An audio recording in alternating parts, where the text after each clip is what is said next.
Tenta entender um pouco os impactos dessas tensões entre a Rússia e a Ucrânia, principalmente no que tange a economia internacional. A gente conversa agora com José Niemeyer, economista e professor do IBMEC. Professor, seja muito bem-vindo, é um prazer ter você aqui. Oi, Vitor. Muito prazer também estar com você. É a primeira vez que eu acho que fazemos uma entrevista juntos.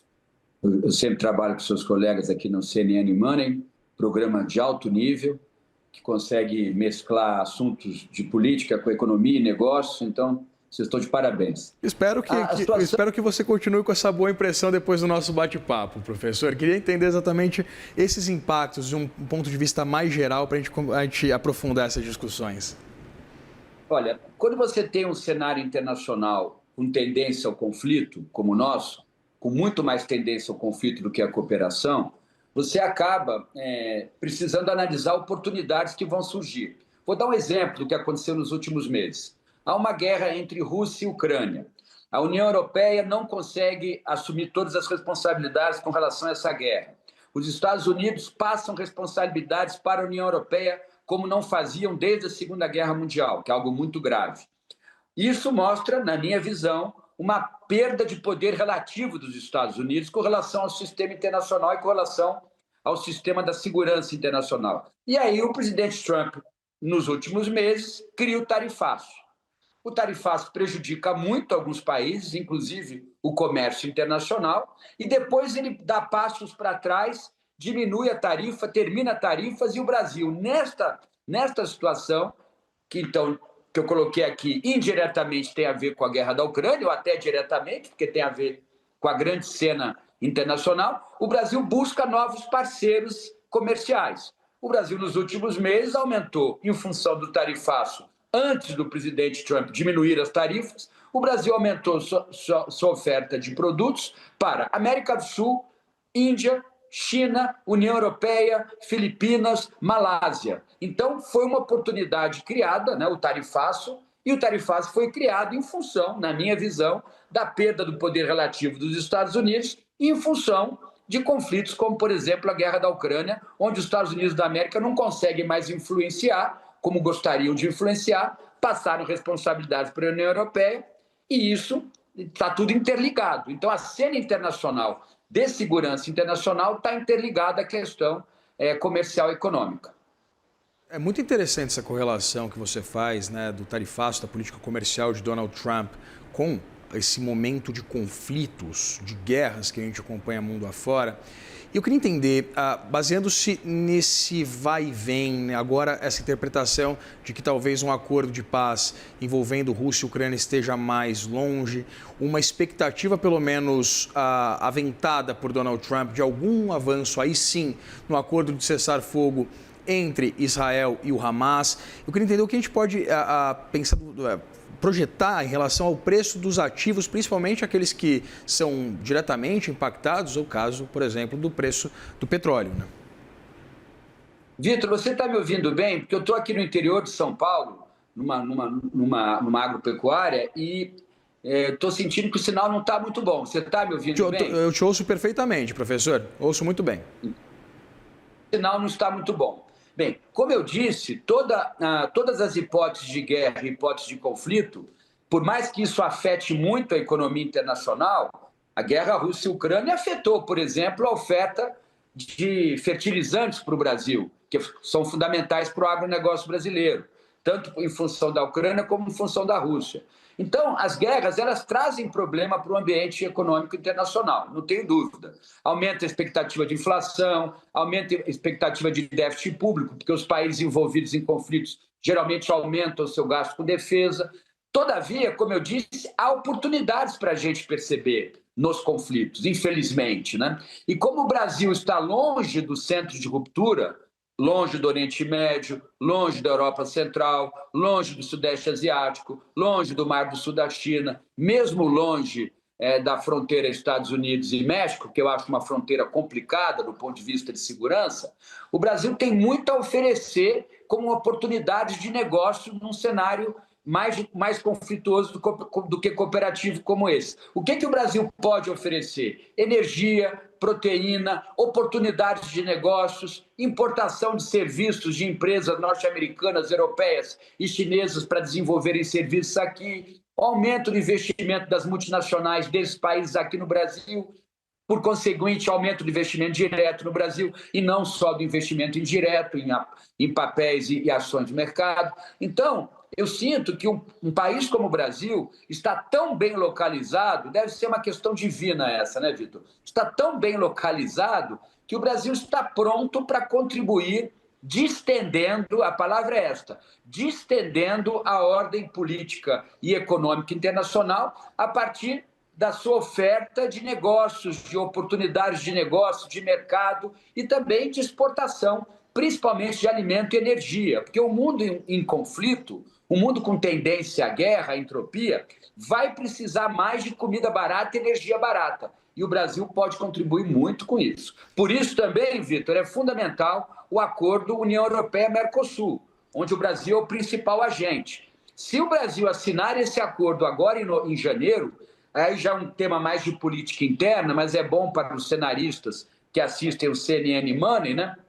Se o Brasil assinar este acordo, do ponto de vista do palanque externo para o presidente Lula, me parece que vai ser muito interessante a administração do tarifaço e a assinatura do acordo Mercosul-União Europeia. Me parece que o governo Lula vai surfar nessa onda com toda certeza. Isso, com certeza. Você se mencionou a possibilidade da consolidação da chancela do acordo entre o Mercosul e a União Europeia, professor, e dado esse cenário de instabilidade que atinge a Europa, pensando no temor dos países membros da União Europeia, também essa perspectiva que houve discussões sobre o ingresso da Ucrânia na OTAN ou não, dado esse cenário, essa resistência que a gente tem acompanhado, encabeçada pela França, talvez, quem sabe, seguida da Itália, em relação à chancela do acordo. Eu queria entender em que pé está a Europa, do ponto de vista de consolidação desses acordos comerciais e, evidentemente, como o Brasil aproveitou essa oportunidade e, evidentemente, o que falta se fazer. Bem, com o tarifaço, a produção brasileira continuou e buscou novos mercados. Como eu falei aqui no início, um dos mercados que nós aumentamos a exportação a partir do Mercosul porque já há linhas de exportação para a União Europeia, foi para a União Europeia. O Mercosul vai facilitar a importação de produtos brasileiros, argentinos, basicamente brasileiros e argentinos. Uruguai e Paraguai exportam pouco para a União Europeia comparado a Brasil e Argentina, e principalmente Brasil. Ao mesmo tempo, é um acordo ganha-ganha, porque nós vamos importar produtos industrializados da União Europeia, da Alemanha, da Bélgica, da França, né, da Itália. Nós vamos importar, por exemplo, mais automóveis, se for o caso. Precisamos ver quais são os produtos negociados. São milhares de produtos. Eles vão importar mais açúcar, mais frango, mais carne bovina, mais algodão, mais suco de laranja. E assim é a vida. Assim é o comércio internacional. Livre mercado. Agora, se franceses e italianos não querem o livre mercado, eles já fazem subsídio agrícola na União Europeia. Nós não temos um centavo para a produção agrícola no Brasil. Eu conheço bem essa área. Os europeus têm subsídio agrícola, né? Tem lá o Estado auxiliando o produtor rural, pequeno, médio e grande, né? Então, além disso, eles não querem o acordo, mesmo com o subsídio. Então, deixem o Brasil colocar o açúcar em quantidade, qualidade e preço lá. Deixem o Brasil colocar o frango, a carne bovina. Os agricultores franceses podem buscar outras oportunidades no meio agrícola francês. E também, Vitor, se eles sentirem que não vão conseguir produzir soja como o Brasil, açúcar como o Brasil, eles produzem açúcar da beterraba.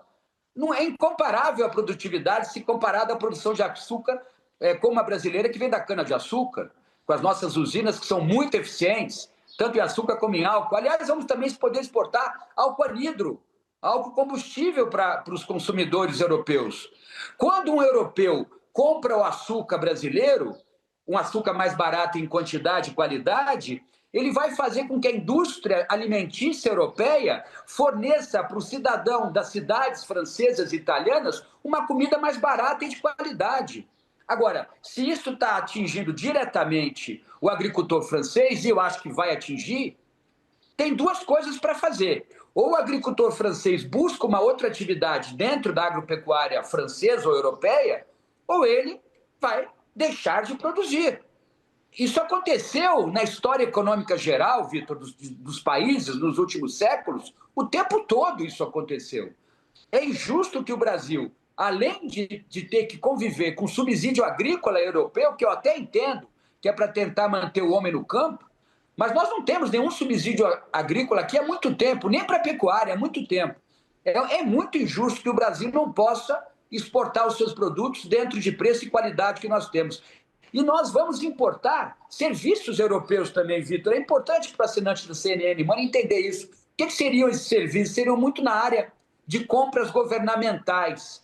Por exemplo, uma grande obra de infraestrutura aqui no Brasil, além das construtoras brasileiras, construtoras europeias participariam das licitações. Isso é um negócio infinito para os europeus. Agora, eles querem ganhar tudo? Não dá para ganhar tudo. Deixem o Brasil, com a sua eficiência do agronegócio, participar do mercado interno europeu, colocando seu produto. E aí será um acordo ganha-ganha. Eu garanto que será um acordo ganha-ganha e muito importante, não só para a União Europeia e para o Mercosul. Será importante para o mundo, porque da Europa se exportam muitos produtos industriais, sim, da área de alimentação, que vão ser produzidos com alimento importado do Brasil, da Argentina, que lá serão industrializados e exportados da União Europeia para a China, para a Rússia, para outros países. É uma tendência... Definitivamente... É uma tendência muito negativa, né, professor? Desse protecionismo crescente, como você disse, é um acordo ganha-ganha, com ganhos de produtividade, decréscimo de preços, produtos, serviços chegando mais baratos no bolso da população daqui do Mercosul e também do Bloco Europeu. A gente conversou com José Niemeyer, economista e professor do IBMEC. Professor, muito obrigado novamente pela disponibilidade de conversar com a gente e um grande 2026 para você. Vitor, para você também, para sua família, para o pessoal de operações aí da CNN, tão gentis sempre comigo, e um abração também para o assinante. Feliz Ano Novo a todos nós. Todos nós. Forte abraço.